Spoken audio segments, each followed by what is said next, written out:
সরকার গঠিত হওয়ার পর সারা রাজ্য থেকে 2,25,000 এমপির উপর ধান আমরা ক্রয় করেছি।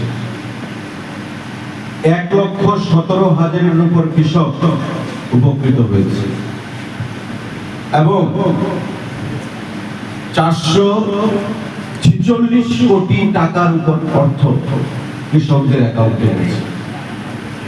আপনারা একবার ভাববেন যে 446 কোটি টাকার উপর অর্থ কৃষকদের অ্যাকাউন্টে গেছে সারা রাজ্যে।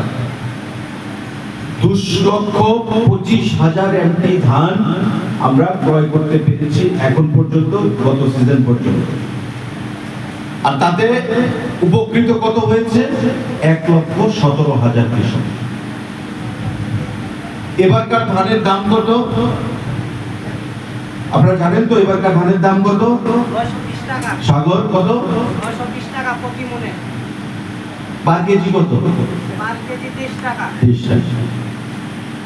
আমাদের সরকার যখন গঠিত হয় আমাদের দাম কত ছিল?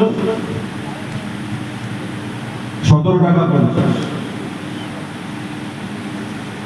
আজকে 30 টাকা। আগে কি ছিল?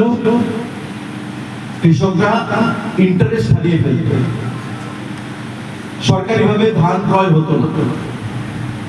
কি বলতো? কেন্দ্রীয় সরকারকে ক্রয় করতে হবে, কেন্দ্রীয় সরকারকে ক্রয় করতে হবে। আর মাঠঘাট গরম করতো ঝান্ডা নিয়ে, করতে হবে, দিতে হবে।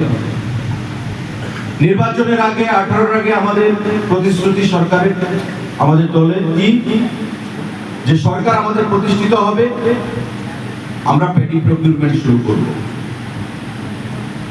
সরকার গঠিত হলো, আমাদের প্রথম ক্যাবিনেটের সিদ্ধান্ত, গুরুত্বপূর্ণ দুটো সিদ্ধান্ত, এই প্যাডি প্রকিউরমেন্ট এবং আমাদের বর্তমান যে বিমানবন্দর, এটা মহারাজা বীর বিক্রমের নামে উৎসর্গ করা।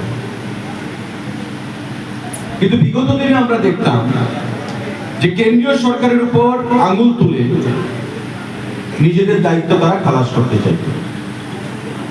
কেন্দ্রীয় সরকার কি বলেছিল? যে কেন্দ্রীয় সরকার প্যাডি প্রকিউরমেন্ট করবে না, রাজ্য সরকারকে করতে হবে। কেন্দ্রীয় সরকার অর্থ দিয়ে দেবে, রিইম্বার্সমেন্ট করবে, টাকাটা ফেরত দিয়ে দেবে। কিন্তু রাজ্য সরকার মানুষকে ভুল বুঝিয়ে, বোকা বানিয়ে দীর্ঘদিন সেটা রাজনীতি তারা করেছে কৃষকদের সঙ্গে। আমাদের সরকার গঠিত হওয়ার পর আমি যে তথ্যটা দিলাম এবং আগামী দিনেও যে এই প্যাডি প্রকিউরমেন্ট জারি থাকবে, তাতে করে একটাই উদ্দেশ্য, যে কৃষকদের অর্থনৈতিক বুনিয়াদকে শক্তিশালী করা। এবারকার মরশুমে আমরা ধান ক্রয় করব প্রায় 30,000 এমপি, আমরা লক্ষ্যমাত্রা রেখেছি।